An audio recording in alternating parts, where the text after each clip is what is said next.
E aí galera do spfc.net, como vocês devem ter percebido, eu não sou a Laila, não tenho cabelos grandes, não sou mulher, sou o Jorge Nicola, comentarista dos canais ESPN, e tô aqui a convite da Laila para ajudar nessa semana. A Laila foi estudar, ela tá fazendo um curso de gestão esportiva, então ela pediu que eu fizesse esse vídeo, e no vídeo de hoje eu vou tentar responder a pergunta que todo São Paulino está se fazendo: o São Paulo vai cair ou não no Campeonato Brasileiro? No vídeo de hoje a gente também vai falar a respeito de reforços. São Paulo segue buscando um goleiro, tem jogador sugerido e oferecido ao tricolor.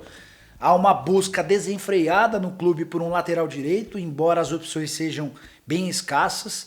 Tem informação bem importante de bastidor envolvendo o Cícero que é a grande notícia do momento, foi afastado do clube, e aqui a gente vai contar o porquê desse afastamento. Então fica ligado no vídeo que a gente já vai para os assuntos. Bom, todo mundo já sabe, o São Paulo terminou o primeiro turno do Campeonato Brasileiro na zona do rebaixamento. 19 pontos conquistados. Das 19 rodadas, o São Paulo ficou em 8 na zona de rebaixamento. E a pergunta que todo São Paulino se faz é: o time vai ser rebaixado pela primeira vez ou não? Até por não ser torcedor do São Paulo, a Laila me convocou para dar um depoimento, para dizer o que eu acho a respeito dessa briga. E eu vou dizer que o São Paulo não cai. Tô até aqui com uma projeção dos próximos jogos, a gente vai fazer essa matemática. E é legal que você aí na sua casa, conforme eu vá falando dos jogos, faça a sua matemática também, para conferir quantos pontos o São Paulo vai fazer, se o São Paulo cai ou não no fim do Campeonato Brasileiro. Vamos começar com os jogos? Primeiro jogo de domingo, 11 da manhã, com expectativa de Morumbi lotado contra o Cruzeiro, jogo do Dia dos Pais. Para mim o São Paulo vence. Na sequência, Avaí fora de casa. O Avaí tem uma pegadinha, porque o Avaí tá na zona do rebaixamento desde a quinta rodada, mas não perdeu para os 3 líderes do campeonato. Ele tem jogado melhor contra os times que vão bem do que contra os times na parte de baixo. Para mim, empata. Jogo seguinte também fora de casa contra o Palmeiras, acho que o São Paulo perde. O São Paulo não tem tido sorte toda vez que enfrenta o Palmeiras no Allianz Parque. Eu acho que dessa vez perde. Depois, jogo em casa, com obrigação de vencer, jogo contra a Ponte Preta, vitória para o São Paulo. Jogo fora de casa, outro confronto direto na briga na parte de baixo da tabela contra o Vitória em Salvador. Para mim o São Paulo empata. 2 jogos em casa na sequência, contra Corinthians e Sport. O Corinthians líder do campeonato, grande candidato ao título, para mim fica no empate com o São Paulo. E depois no jogo contra o Sport do Vanderlei Luxemburgo, talvez a grande surpresa desse primeiro turno do campeonato, o São Paulo para mim faz 3 pontos. Jogo fora de casa contra o Atlético Mineiro, Minas Gerais. São Paulo perde, na minha opinião. Recebe o Atlético Paranaense no Morumbi. Vence, vitória, 3 pontos para o São Paulo. Jogo contra o Fluminense, Rio de Janeiro. O Flu vive um momento de instabilidade também, mas acho que o São Paulo perde. Sequência de 2 jogos em casa, jogos difíceis, contra Flamengo e Santos. Para mim empata contra o Flamengo e vence o Santos, os 2 jogos no Morumbi. Jogo fora de casa contra o Atlético Goianiense. É possível até que, mesmo a algumas rodadas do fim do campeonato, o Atlético Goianiense enfrente o São Paulo já rebaixado. Para mim o São Paulo faz 3 pontos contra o time goiano. Jogo contra a Chapecoense no Morumbi, mais uma vitória, segunda vitória seguida. Jogo fora de casa contra o Vasco. O Vasco, que é outro concorrente direto na briga contra o rebaixamento, empate. Jogo no Rio de Janeiro. Outro jogo fora contra o Grêmio. Para mim o São Paulo perde para o Grêmio na arena do Grêmio. Gosto demais do time do Grêmio. Acho que é um time, em termos de padrão de jogo, de espetáculo, é o time que mais joga bonito no futebol brasileiro. As 3 últimas rodadas: Botafogo em casa, vitória. Coritiba fora, empate. Bahia em casa, vitória. Fazendo a matemática toda, vocês já estão acompanhando, São Paulo faz 33 pontos para mim no segundo turno.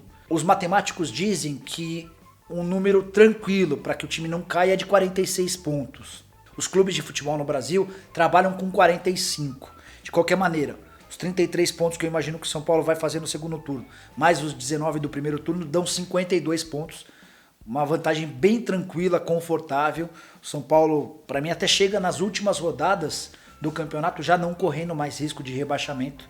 Essa é a minha matemática. Você fez a sua? E aí, o São Paulo cai, o São Paulo fica, o São Paulo vai para a Libertadores da América? Participe, interage com a gente, mandando sua mensagem também. Bom, depois da matemática, vamos falar de reforços, que é outro assunto que você certamente quer saber. O time precisa melhorar. O São Paulo tentou nas últimas semanas um goleiro. Foram 2 propostas oficiais feitas ao Corinthians, as 2 pelo goleiro Walter, que é reserva do Cássio. O Walter gostou dos números apresentados, ele tinha uma promessa de que seria titular absoluto e teria o salário quase dobrado. Embora houvesse esse aceno do goleiro que quisesse se mudar, o Corinthians disse não às 2 ofertas do São Paulo e pelo menos para esse ano não há mais possibilidade de o Walter ser contratado, quem sabe para o ano que vem. Como se noticiou que o São Paulo está em busca de goleiro, alguns jogadores dessa posição foram oferecidos ao São Paulo nos últimos dias. Um deles é o Marcelo Rangel, goleiro de 29 anos que está fazendo sucesso pelo Goiás. Se você não conhece um pouquinho da história dele, eu conto para vocês. Ele foi o goleiro menos vazado do Campeonato Brasileiro da Série B no ano passado pelo Londrina. E aí ele foi contratado pelo Goiás no começo do ano. Teve um início muito bom no Goiás, com direito até a defesa de 3 pênaltis no mesmo jogo contra o Boa Esporte pela Copa do Brasil, numa decisão por pênaltis. A fase foi tão boa que o Goiás decidiu prorrogar o contrato do Marcelo Rangel. O contrato acabaria em dezembro de 2018, o novo contrato já acaba em dezembro de 2019. Então esse nome foi sugerido ao São Paulo e foi repassado ao Dorival Júnior. O Dorival está estudando, está vendo, está analisando para ver se é um goleiro que interessa, mas aí mais para 2018, vale lembrar que o Denis não ficará no São Paulo, ele já foi comunicado, o contrato acaba em dezembro, ele está de saída. É possível que jogue em outro time da Série A, cujo o nome do clube está sendo mantido em sigilo. O Renan tem contrato somente até maio do ano que vem e não houve renovação de contrato. A proposta feita pelo São Paulo foi recusada pelo Renan. Então o São Paulo está em busca de goleiros de olho em 2018. Bom, se a ideia do São Paulo é ter um goleiro para 2018, o São Paulo corre atrás de lateral direito para ontem. Uma convicção tanto da diretoria quanto da comissão técnica de que os jogadores que o São Paulo tem à disposição pro momento na lateral direita não vão dar certo. O Farini e o Bruno, que são jogadores específicos da posição, já cansaram a paciência de todo mundo, inclusive de você, torcedor.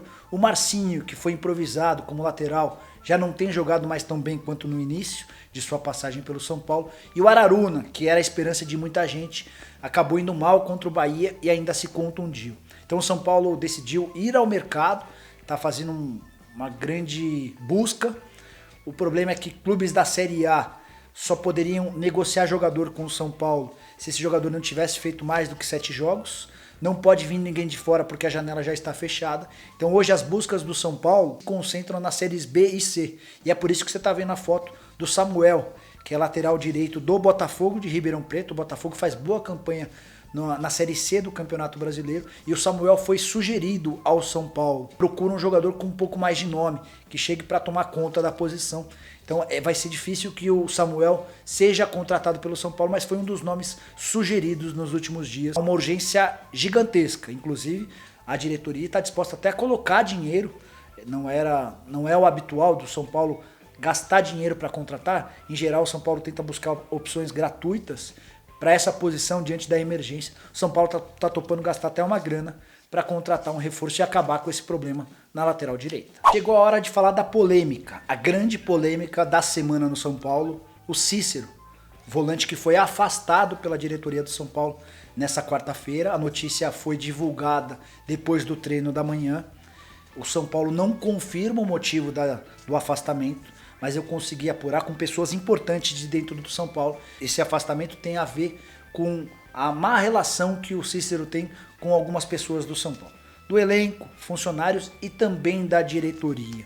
A ideia da diretoria é garantir um bom ambiente lá no CT da Barra Funda. O bom ambiente vai ser fundamental para uma recuperação dentro de campo, assim como a recuperação do aspecto psicológico. O time do São Paulo é um time que está sentindo a falta de confiança e a confiança volta com os resultados. Em relação ao Cícero, o São Paulo identificou que ele poderia causar problemas internos. Então, para evitar esse tipo de problema, a partir desta quarta-feira, o Cícero passa a treinar em separado, em horários diferentes dos demais jogadores. Ele vai treinar, por exemplo, ao lado do Lucão, que não faz mais parte dos planos por opção técnica. Cícero, nessa segunda passagem pelo São Paulo, tem 32 partidas, tem 4 gols, e no Campeonato Brasileiro ele já fez 10 jogos. Dessa maneira, ele não pode mais jogar em outro clube da Série A. O São Paulo sabia disso quando decidiu afastá-lo, mas a situação era tão emergencial que mesmo assim a diretoria preferiu afastá-lo. Ele não pode ser negociado com qualquer outro clube da primeira divisão, mas pode ir para a Série B ou para outros países. Há uma série de países que ainda tem a janela de transferências abertas. O Cícero tem contrato com o São Paulo até dezembro de 2018, ou seja, mais 1 ano e meio de contrato. Ele está naquela relação dos maiores salários do elenco, mas em nome do bom ambiente, em nome de um ambiente saudável, de um grupo tranquilo, foi preferível afastar o jogador, ainda que o São Paulo tenha de arcar com o salário dele até o final do ano, para que os jogadores possam treinar bem, para que os jogadores possam se concentrar só no resultado, nos 3 pontos. E vai ser fundamental que o São Paulo volte a vencer para escapar dessa zona do rebaixamento. Bom, é isso, pessoal. Espero que vocês tenham gostado do vídeo. Aqui estão minhas redes sociais. Se quiserem, fiquem à vontade para seguir.